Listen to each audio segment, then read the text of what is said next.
Nadie tiene mayor amor que aquel que da la vida por sus amigos. Estas palabras de Jesucristo cobraron vida de forma extraordinaria en el campo de concentración de Auschwitz, cuando un franciscano polaco levantó la mano y dijo: «Soy sacerdote católico, soy viejo. Quiero tomar el lugar de él porque tiene esposa e hijos». Este hombre era San Maximiliano Kolbe, uno de los santos más admirados del siglo XX, cuya vida se convirtió en un testimonio luminoso de que el amor puede vencer al odio, incluso en los lugares más sombríos de la historia humana. Hoy vamos a conocer la trayectoria extraordinaria de este franciscano que transformó su pasión por la Virgen María en una misión evangelizadora revolucionaria y que selló su fe con el supremo sacrificio: dar la vida por un desconocido. Rajmund Kolbe nació el 8 de enero de 1894 en la pequeña ciudad de Zdunska Wola, entonces parte del Imperio Ruso, en la región que hoy conocemos como Polonia. Era una época turbulenta para el pueblo polaco, que desde hacía más de un siglo vivía bajo dominación extranjera, dividido entre Rusia, Prusia y Austria. La familia Kolbe vivía en condiciones modestas. Su padre, Juliusz Kolbe, era tejedor, y su madre, Mariana Dąbrowska, cuidaba del hogar y de los hijos. Rajmund era el segundo de 5 hermanos, creciendo en un ambiente profundamente católico, donde la fe y el amor a la patria caminaban lado a lado. La infancia de Rajmund estuvo marcada por una experiencia mística que él mismo relató años más tarde. A los 10 años, después de haber sido reprendido por su madre por travesuras, el niño se dirigió a la iglesia local y rezó ante una imagen de Nuestra Señora. Según su testimonio, la Virgen María se le apareció sosteniendo 2 coronas, una blanca, simbolizando la pureza, y otra roja, representando el martirio. María le preguntó cuál desearía, y el joven Rajmund respondió: «Quiero las 2». Este episodio, que podría parecer apenas piadosa imaginación infantil, se reveló profético. Toda la vida posterior de Maximiliano estaría guiada por la búsqueda de la pureza de corazón y por el camino que lo llevaría al martirio. En 1907, a los 13 años, Rajmund y su hermano mayor, Franciszek, ingresaron al seminario menor de los franciscanos conventuales en Lvov, actual Lviv, en Ucrania. La decisión no fue casual. Los franciscanos habían llegado a su ciudad natal para una misión popular, y los 2 muchachos se sintieron llamados a la vida religiosa. El joven Rajmund se destacaba por sus estudios, especialmente en matemáticas y física. Era un estudiante brillante, con mente científica aguda, pero su mayor pasión estaba volcada hacia la teología y la devoción mariana. En 1910, a los 16 años, vistió el hábito franciscano y recibió el nombre religioso de Fray Maximiliano. Los superiores franciscanos, reconociendo su talento excepcional, lo enviaron a Roma en 1912, para completar los estudios superiores. En la ciudad eterna, Maximiliano vivió años de intensa formación intelectual y espiritual. Se graduó en filosofía por la Universidad Gregoriana en 1915 y en teología en 1919, siempre con las mejores calificaciones. Pero fue también en Roma donde Maximiliano experimentó uno de los mayores dolores de su juventud: el anticlericalismo virulento de la época. Presenció manifestaciones antirreligiosas, vio iglesias siendo profanadas y católicos siendo perseguidos. Estas experiencias despertaron en él un ardor misionero que marcaría toda su vida posterior. El 16 de octubre de 1917, festividad de Santa Margarita María de Alacoque, Fray Maximiliano fundó, junto con 6 compañeros, la Milicia de la Inmaculada, Militia Immaculatae. Esta asociación tenía como objetivo trabajar por la conversión de los pecadores, herejes, cismáticos, judíos, etc., y especialmente de los masones, y por la santificación de toros bajo el patrocinio de la Santísima Virgen María Inmaculada. La iniciativa nació de su profunda convicción de que María Santísima sería el instrumento de Dios para la conversión del mundo moderno. No era una devoción sentimental, sino un proyecto evangelizador concreto y audaz. Ordenado sacerdote el 28 de abril de 1918 en la Basílica de Santa Andrea de la Valle, en Roma, el padre Maximiliano regresó a Polonia en 1919. encontró un país recién independizado, pero devastado por la Primera Guerra Mundial y enfrentando graves tensiones sociales y políticas. Inició su apostolado como profesor en el Seminario Franciscano de Cracovia, pero su visión iba mucho más allá del salón de clases. En 1922, con una pequeña máquina de imprenta comprada con donaciones, lanzó la revista Rycerz Niepokalanej, Caballero de la Inmaculada. El primer número, impreso en 5.000 ejemplares, se agotó rápidamente. La revista era revolucionaria para la época: lenguaje sencillo, diseño atractivo, contenido sólido pero accesible. Maximiliano había comprendido que para evangelizar el mundo moderno era necesario usar los medios modernos de comunicación. En pocos años, el tiraje llegó a 45.000 ejemplares mensuales. En 1927, el padre Maximiliano dio un paso aún más audaz. Con el apoyo de benefactores, adquirió un terreno de 20 hectáreas en los alrededores de Varsovia y fundó Niepokalanów, Ciudad de la Inmaculada, un complejo religioso editorial único en el mundo. Niepokalanów se convirtió en una verdadera ciudad católica, llegando a albergar casi 800 frailes. Poseía imprenta moderna, talleres, seminario, noviciado, iglesia y hasta una estación de radio, la primera estación católica de Polonia. La revista Rycerz Niepokalanej alcanzó el extraordinario tiraje de 1 millón de ejemplares, siendo la publicación católica de mayor circulación en el mundo. El secreto del éxito estaba en la visión de Maximiliano. Debemos conquistar el mundo entero y cada alma individual para la Inmaculada, y a través de ella para el Sagrado Corazón de Jesús. Él entendía que la evangelización moderna exigía organización, tecnología y métodos innovadores. En 1930, movido por el espíritu misionero, el padre Maximiliano partió hacia Japón con 4 frailes. Era una misión prácticamente imposible. País budista, xenófobo, con menos del 0,5% de cristianos. Se instalaron en los alrededores de Nagasaki, en la ladera del monte Hikosan. Con recursos mínimos fundaron el Seibo no Kishi, Caballero de la Inmaculada en japonés. Aprendieron el idioma, se adaptaron a la cultura local y comenzaron a publicar la revista en caracteres japoneses. El trabajo misionero en Japón reveló aún más el genio apostólico de Maximiliano. Él comprendió que para evangelizar era necesario respetar y valorar la cultura local. Los japoneses quedaron impresionados con la dedicación de los franciscanos y con la calidad de la publicación. Curiosamente, el convento que Maximiliano fundó en Nagasaki fue el único edificio religioso de la ciudad que resistió intacto a la bomba atómica de 1945. La ubicación que él eligió, protegida por una montaña, salvó a la comunidad franciscana de la destrucción. En 1936, debido a problemas de salud, sufría de tuberculosis desde joven. El padre Maximiliano regresó definitivamente a Polonia. Retomó la dirección de Niepokalanów e intensificó las actividades apostólicas. Pero el mundo caminaba hacia una nueva tragedia. El nazismo crecía en Alemania y las nubes de guerra se acumulaban sobre Europa. Maximiliano, con su visión profética, presentía los tiempos difíciles que se acercaban.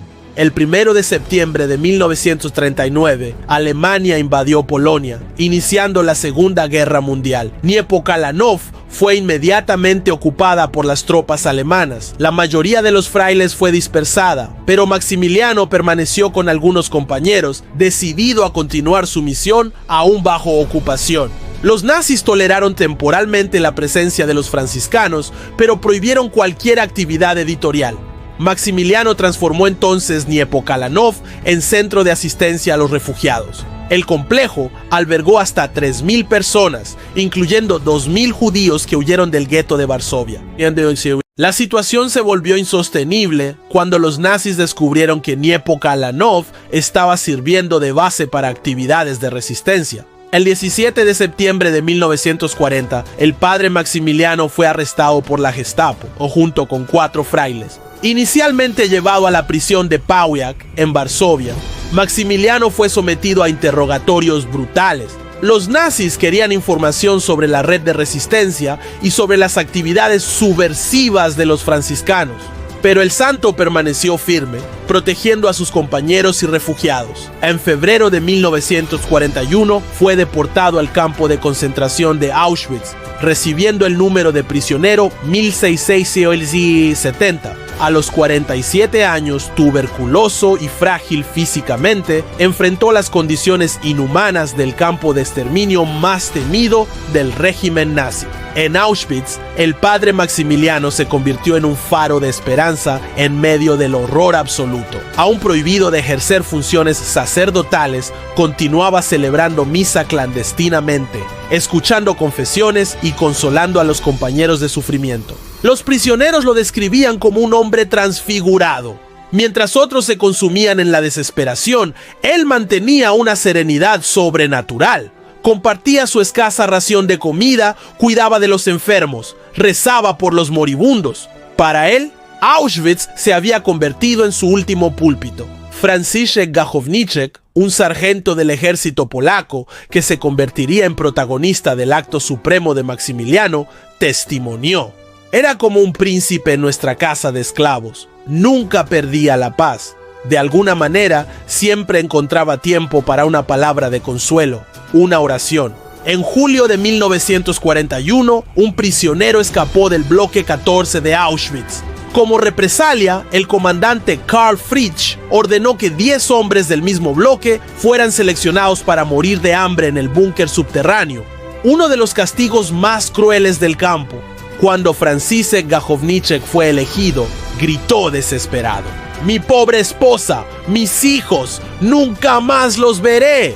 Fue entonces cuando ocurrió lo imposible. El padre Maximiliano salió de la fila, se acercó a los guardias y dijo calmamente: «Me gustaría tomar el lugar de este hombre. Él tiene esposa e hijos, yo no tengo a nadie». El comandante, sorprendido por la audacia, preguntó quién era él. «Soy sacerdote católico», respondió Maximiliano. Fritsch, tal vez por curiosidad mórbida de ver cómo moriría un sacerdote, aceptó el intercambio. Los 10 condenados fueron llevados al búnker del hambre, una celda subterránea sin ventanas donde deberían morir lentamente de sed e inanición. Pero algo extraordinario sucedió. En lugar de gritos de desesperación, los guardias comenzaron a escuchar cánticos y oraciones viniendo del búnker.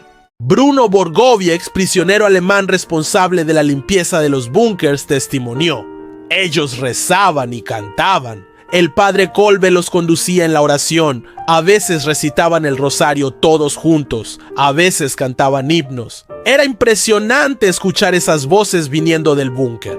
Durante 2 semanas, el padre Maximiliano transformó aquella celda de muerte en capilla de oración. Uno a uno, sus compañeros fueron muriendo, pero él permanecía sereno, consolando a los moribundos hasta el último suspiro. El 14 de agosto de 1941, víspera de la festividad de la Asunción de Nuestra Señora, apenas 4 hombres aún estaban vivos, incluyendo a Maximiliano. Los guardias, necesitando la celda para nuevos prisioneros, decidieron acelerar el proceso. Hans Bock, médico alemán del campo, recibió órdenes de aplicar inyecciones letales de ácido carbólico a los sobrevivientes. Cuando entró al búnker, encontró al padre Maximiliano sentado recostado en la pared, aún consciente, rezando en voz baja. El propio Bock relató más tarde: «Encontré al padre Kolbe sentado en el suelo, recostado en la pared trasera, con los ojos abiertos, la cabeza inclinada hacia un lado. Su rostro estaba calmado y radiante. Maximiliano extendió voluntariamente el brazo izquierdo para recibir la inyección fatal. Murió a los 47 años, ofreciendo su vida como sacrificio supremo de amor. Su cuerpo fue cremado al día siguiente, 15 de agosto, festividad de la Asunción de la Virgen María, a quien había consagrado toda su existencia. Franciszek Gajowniczek, el hombre que el padre Maximiliano salvó, sobrevivió a la guerra y al campo de concentración. Regresó a casa y se reencontró con su esposa, aunque 2 de sus hijos habían muerto durante la ocupación nazi. Gajowniczek se convirtió en el principal promotor de la causa de canonización de Maximiliano. Durante décadas, viajó por el mundo testimoniando el sacrificio del santo franciscano. Vivió hasta los 95 años, muriendo en 1995, siempre agradecido por el regalo de la vida que recibió. El proceso de beatificación del padre Maximiliano se inició en 1948. El 17 de octubre de 1971, el Papa Pablo VI lo declaró beato, reconociéndolo como confesor de la fe. Pero fue Juan Pablo II, el Papa polaco, que conocía personalmente la obra de Maximiliano, quien dio el paso decisivo. El 10 de octubre de 1982, en la Plaza San Pedro, ante 200.000 fieles, incluyendo a Franciszek Gajowniczek presente en primera fila, Karol Wojtyła canonizó a Maximiliano Kolbe como mártir de la caridad. En la homilía de la canonización, Juan Pablo II pronunció palabras memorables. San Maximiliano no murió, sino que dio la vida por un hermano. En aquel terrible búnker del hambre, en Auschwitz, él conquistó una victoria espiritual semejante a la de Cristo en el Calvario. El Papa estableció el 14 de agosto como festividad litúrgica de San Maximiliano Kolbe, fecha de su muerte en Auschwitz. San Maximiliano Kolbe se convirtió en uno de los santos más venerados del siglo XX. Es patrono de las familias, de los prisioneros, de los periodistas y de todos aquellos que trabajan en los medios de comunicación social. Niepokalanów fue reconstruida después de la guerra y continúa siendo importante centro de peregrinación. La celda donde murió en Auschwitz se transformó en lugar de oración, visitado por millones de personas de todas las religiones. Su devoción a la Inmaculada Concepción inspiró movimientos marianos en todo el mundo. La Milicia de la Inmaculada, que él fundó en 1917, continúa activa en más de 40 países, promoviendo la evangelización a través de los medios de comunicación. La vida de San Maximiliano Kolbe ofrece lecciones profundas para los cristianos contemporáneos. Primero, el valor de la caridad heroica. En un mundo marcado por la indiferencia y el individualismo, Maximiliano nos enseña que el amor verdadero exige sacrificio concreto. Su decisión en Auschwitz no fue impulso momentáneo, sino culminación de una vida dedicada al servicio de los demás. Segundo, la evangelización por los medios modernos. Pionero en el uso de la prensa, radio y técnicas modernas de comunicación, Maximiliano comprendió que la Iglesia debe usar los instrumentos de cada época para llevar el Evangelio al mundo. Debemos usar todos los medios disponibles para conquistar el mundo para Cristo a través de la Inmaculada, decía él. Tercero, la devoción mariana como camino de santidad. Para Maximiliano, María no era objeto de piedad sentimental, sino modelo de entrega total a Dios e instrumento privilegiado de evangelización. Con María, hacia Jesús era su lema de vida. Cuarto, la esperanza en medio del sufrimiento. Aún en las circunstancias más extremas de Auschwitz, Maximiliano mantuvo la serenidad y la confianza en Dios. Transformó el búnker de la muerte en altar de sacrificio, probando que ninguna fuerza humana puede destruir la fe verdadera. San Maximiliano Kolbe nos deja un mensaje cristalino. El odio no es fuerza creadora, solo el amor es fuerza creadora. En un mundo aún marcado por la violencia, el prejuicio y la indiferencia, sus palabras resuenan como desafío y esperanza. Él nos enseña que la verdadera victoria no consiste en vencer al enemigo, sino en transformar enemigos en hermanos a través del amor. Que la santidad no es privilegio de algunos, sino llamado universal que se realiza en el servicio generoso al prójimo. Como él mismo escribió, queremos amar y amar sin medida. Queremos amar hasta el sacrificio de nosotros mismos. Que San Maximiliano Kolbe, mártir de la caridad y apóstol de la Inmaculada, interceda por todos nosotros y nos ayude a descubrir que vale la pena dar la vida por los hermanos, pues es así como encontramos la vida verdadera. María Inmaculada, Reina de Polonia y del mundo entero, ruega por nosotros.